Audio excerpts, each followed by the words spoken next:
Good morning from London. So I travelled for most of last year. I travelled for about 6 months across North America, and if you're watching my videos you've probably seen the bulk of those videos already, and I did them in kind of series. I did a California series, I did a Canada series, and then I did the Southwest adventure that I did across Colorado, Arizona and California. And I wasn't very good at editing to begin with, I'll be honest. It was like my first time editing, so I left some of the videos that I had filmed. I left them, I didn't edit them because they were just a bit too hard for me to edit when I first started editing. So I have about 6 bonus videos that were slightly more complicated to edit that I would actually like to share with you because I went to the effort of filming them, and some of them are kind of interesting and just kind of talk a little bit more about behind the scenes of what happens when you're not like doing like video friendly stuff all the time. So there's a lot more about like what it actually is like to live in those countries, and like maybe some advice for other people who are intending on doing a big expedition like I did, or it's different content than you would expect from me, basically just outside of a travel vlog. So I've filmed them and I've edited them and I've put them together in a series. I kind of hope that you like them. They're a little bit different. Don't worry, there is loads more adventures to come. I have already filmed an additional 2 trips, which will be up on the vlog soon. They're from some trips we've done in Europe. We're doing some more trips this summer, so fingers crossed. There's also some adventure videos that are coming as well. But I kind of wanted to, I'm a person that likes closure, and I'm a person that likes tying things up with a nice bow and finish them off, so I kind of wanted to add these videos to my original collection, so I hope you like them. So the first video is about the shock that we got when we arrived in America and we realised how expensive food was. And the background to this story is that we were in Big Sur, or we were driving down to Big Sur, and we stopped at a supermarket on the way down to Big Sur, and it was a Safeway supermarket. And it's not like Safeway is in the UK, but I'll explain that in the vlog.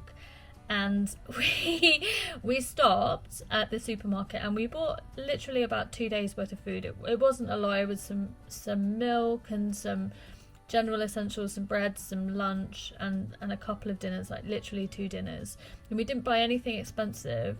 And we got the bill and it was $60, which is like £50 for like 2 days of food.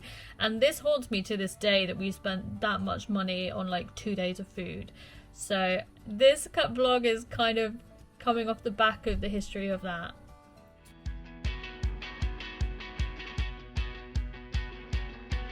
Hi from Rio Grande. We are staying in a trailer. I'm cooking dinner in our trailer. It's like a trailer motorhome, but it's all plugged in, so we've got running water and electric and Wi-Fi, and we don't have to dump our brown waste. If you know what brown waste is, lucky you. I wish I didn't. So I'm just cooking, but one of the things we found in America is that food's like really expensive, so we've been trying to find ways to like save on food. So in the UK, for those of you who live in the UK and know this, Whole Foods is like really expensive in the UK, and it's like the premium food retailer, like above Marks and Spencer's. So we have like a list of like supermarkets. So Aldi and Lidl are like the cheapest at the bottom. Then you have Tesco, which is crap quality. Then you have like, well, Morrison's, Tesco, kind of similar. Then you have Sainsbury's. Then you have Waitrose. Then you have Marks and Spencer's. Waitrose, Marks and Spencer's are kind of similar. Maybe Waitrose is above Marks and Spencer's for certain things. And then at God tier is Whole Foods, and it's your place you go when you want to spend like £6 on grains, which you might want to do if you're that way inclined. But in America, everywhere is really expensive, and weirdly, Whole Foods isn't. So we went to Whole Foods the other day just to get some vegetables because they're usually like okay price. And we've been in Safeway a couple of days before, and Safeway is really expensive. It's not like Safeway was in the UK, which is like a budget store, which is now Morrison's basically, but that was called Safeway before it was Morrison's. And Safeway here is really expensive.